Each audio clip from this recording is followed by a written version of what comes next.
Assalamualaikum warahmatullahi wabarakatuh.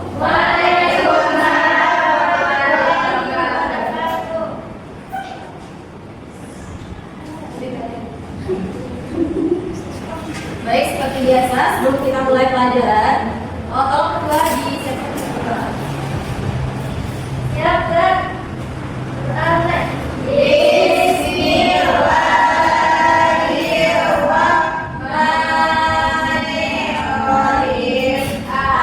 Amin. Baik, untuk kehadiran hari ini, tolong dengarkan maksudnya. Ola, Ibu, Yulisna, Ibu, Laura, Hadir, Wadi, Atifah, Ibu, Rahmi, Ibu, Ma'a, Sofia, Hadir Ibu, Indah, Hadir Ibu. Oke, berarti hadir semuanya hari ini ya. Baik, sebelum kita mulai belajar, tolong dulu isi waktu yang cepat dulu. Kita SKM terlebih dahulu. Tolong semangat ya, agar lebih semangat. Oke, kita silahkan berdiri semuanya dulu. Coba silahkan dulu. Nah, kita mulai ya. Semangat bisa ya, seperti biasa ya. Tepuk semangat.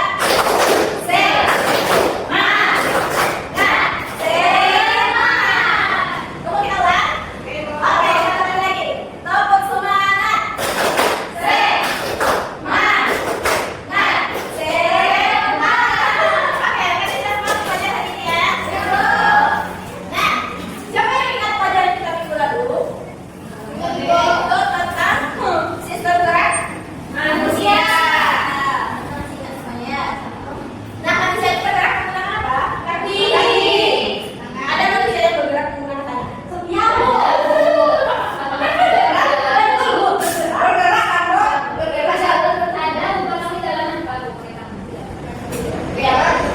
Nah, sekarang untuk pelajaran kita pada hari ini yaitu tentang pendidikan daerah tempat tinggalku. Tujuan pelajaran kita pada hari ini yaitu yang pertama agar Anda itu bisa memahami watak tokoh yang dimana yaitu terdapat dua tokoh, antagonis dan protagonis. Nah, sebelum kita masuk ke pelajaran, silahkan Anda itu cermati dulu video yang kita mulai. Tolong ya, disimak ya. Somali ada seorang jeli dia menahapkan seorang tapi ketiganya harus senang sungai. Raja berpikir dan kali ini yang bagus. Si raja berteriak, buaya, buaya, ayo keluar. Kalau buaya bergerak, iya si kancil. Kalian lagi suka, tanya si kancil. Para buaya sudah akan mendapatkan hadiah.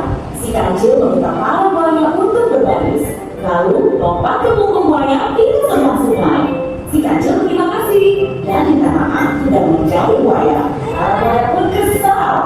Akhirnya si kancil bisa makan ketimun kesukaannya.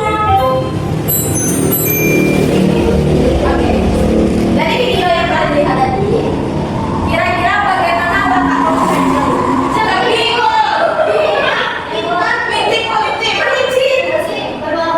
berbohong. Nah, kira-kira tokoh kecil tersebut itu termasuk ke dalam tokoh antagonis atau protagonis? Antagonis apa?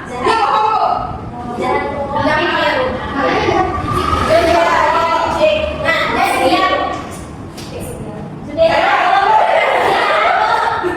Sofian kamu Sofian jahat, Sofian. Berapa teman-teman yang bilang Sofian jahat? Ya, Sofian apa lo? Berarti Sofian jahat ya. Nah, sekarang kembali ke tokoh. Salah satu seperti dalam sebuah cerita yaitu terdapat dalam tokoh tersebut itu merupakan sebuah individu yang menjadi sebuah cerita bagi pelaku yang mengalami peristiwa dalam cerita. Contoh tadi cerita si kancil. Berarti pelakunya siapa? Kancil. Lagi buaya. Buaya. Nah, salah satu seperti yang terdapat di dalam sebuah tokoh itu terdapat dua sifat atau karakter. Nah, yang pertama itu protagonis, yaitu contohnya pemaaf, penyayang, suka menolong, dermawan dan jujur. Nah, kira-kira buaya itu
Dari situ orang bisa nanya. Nah, pada lampiran kedua, yaitu ada cerita Timun Mas.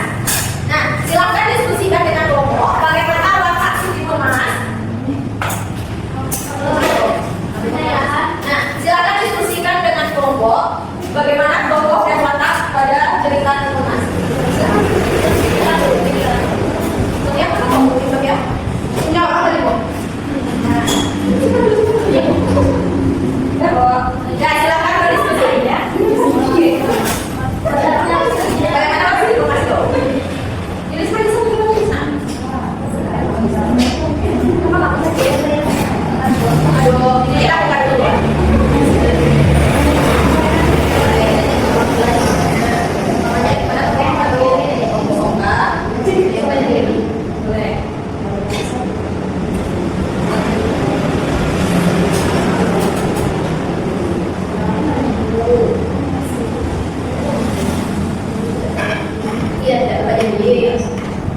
Bagaimana kalau B? Apakah ada kesulitan? Siapa pakai sendal ini? Teman anggur. Jadi mau sudah.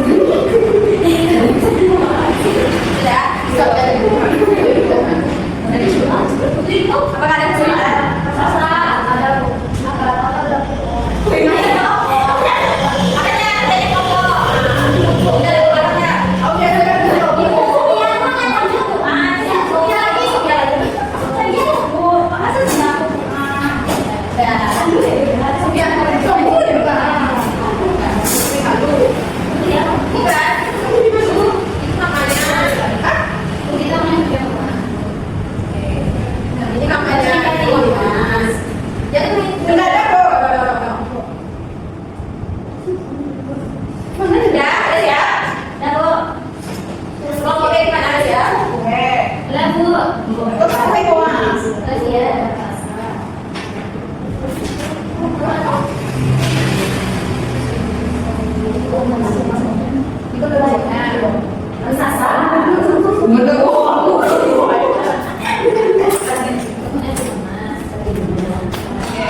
Kepada kelompok B, silakan presentasikan berapa proses diskusinya. Ya, silakan dibacakan hasil itu. Diharapkan kepada kelompok A, kalau disimak ya.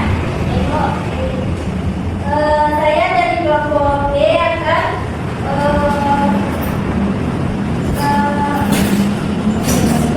mempresentasikan hasil diskusi kelompok B. Itu ada gambar yang pertama yaitu tokohnya Timun Mas. Ibu Timun Mas. Ibu Timun Mas. Namanya perwatakannya yaitu pembohong, penipu, tidak berjanji. Nah, tokoh tersebut termasuk tokoh antagonis. Termasuk antagonis ya, ibunya Timun Mas. Kedua itu adalah raksasa, wataknya marah. Tokoh tersebut termasuk tokoh antagonis juga. Yang ketiga yaitu adalah Timun Mas. Dia wataknya baik, rajin menolong dan patuh. Tokoh tersebut termasuk tokoh protagonis. Bagaimana ya tokoh A? Sama. Ya, silakan dulu. Coba kelompok A presentasikan berapa? Ya, silakan dipresentasikan. Silakan kelompok A.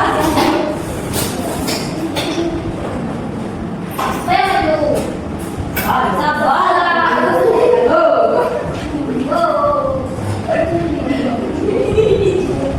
Oke, silakan kelompok A.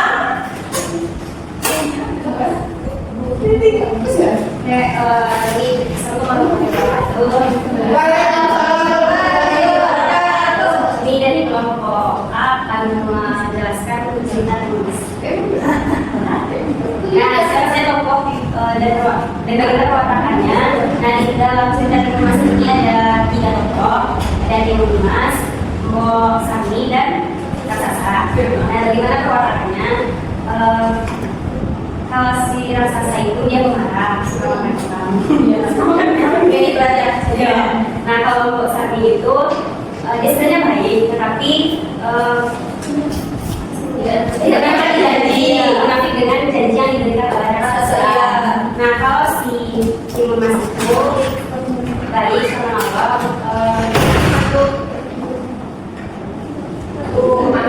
nah kalau baik dan superhero itu termasuk dalam kelompok antagonis atau protagonis? Antagonis berarti sama jawabannya sama kelompok B. Oke, berarti tepuk tangan dulu. Nah, kira-kira untuk pelajaran kelompok antagonis dan protagonis ada pertanyaan? Tidak ada. Apakah sudah paham? Oke, yang kelompok B gimana? Sudah paham?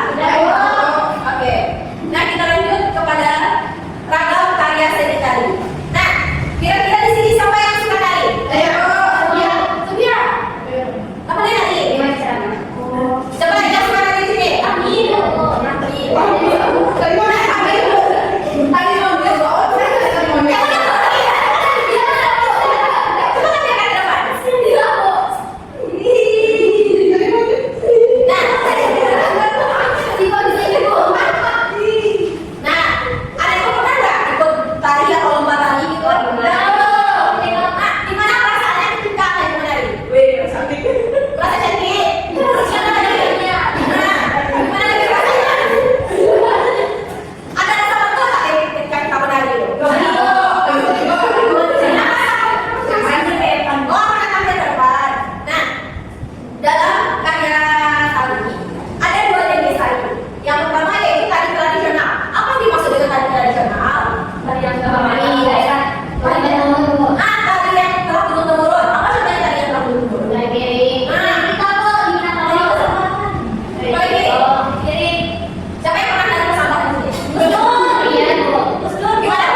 Dari daerah ini, mediasi negara kita dari Sabang sampai Merauke. Jadi tari ini melambangkan sebuah keunikan yang ada di daerah kita. Nah, contoh misalnya ketika orang Barale, kira-kira tari apa yang di Sambar. tari miring nih, tari miring itu dari apa? Dari sambar. Nah, tari apa lagi? Nah, tari gerobak itu merupakan penampilan dari keunikan yang ada di daerah kita. Ketika kita melakukan pesta, itu kita mengadakan yang namanya tari. Itu melambangkan bahwasanya di daerah kita ini memiliki keunikan. Nah, kira-kira sampai di sini ada yang bertanya? Tidak kok. Oke, kalau tidak, kita lanjut kepada pembelajaran kita yang ketiga. Nah, yaitu pengaruh gaya. Gaya itu apa sih? Belum yang tahu gaya. Tadi kan belum masuk belum masuk. Apa yang dimaksud dengan gaya?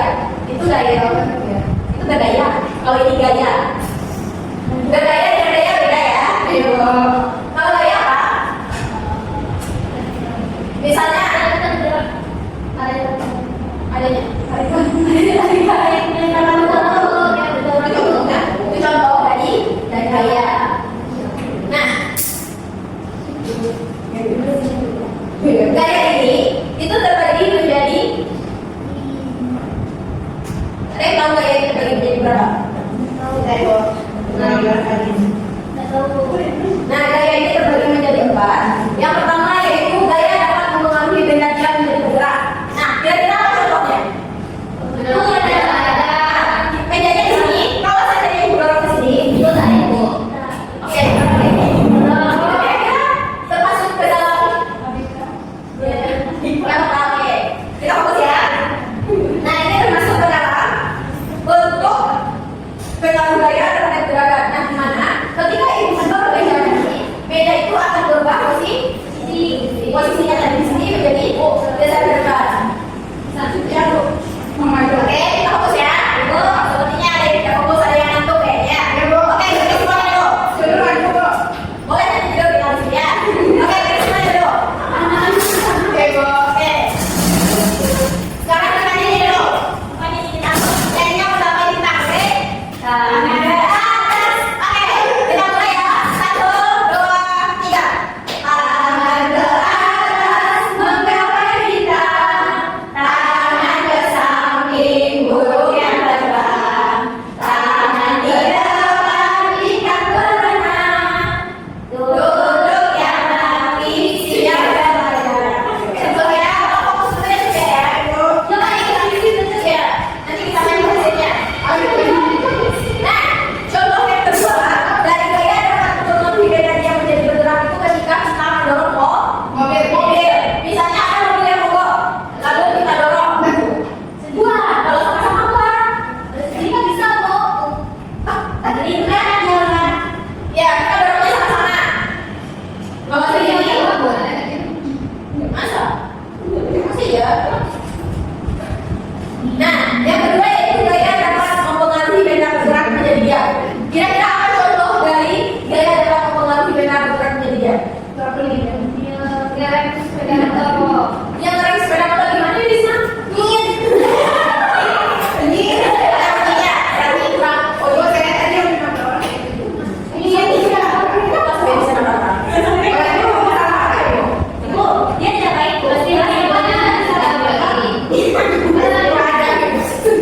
Nah, contoh dari gaya dapat mempengaruhi benda itu benda yang bergerak adalah sepeda yang di kayu. Bisa terlihat di depan, sepeda yang di kayu, sepeda motor yang sedang bergerak, kelereng yang menggelinding dan sebagainya. Nah, benda yang bergerak disebut dapat berhenti atau diam apabila diberi gaya. Jadi kita korek sepeda itu merupakan gaya. Berarti kita memberikan gaya kepada benda yang bergerak. Bukan bergaya, gaya. Beda ya. Kalau kita foto baru kita bergaya. Ya, kalau kita foto baru kita bergaya. Kalau nggak bergaya, ada cantik fotonya ya.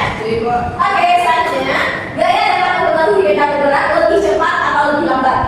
Contoh, ketika kita menaik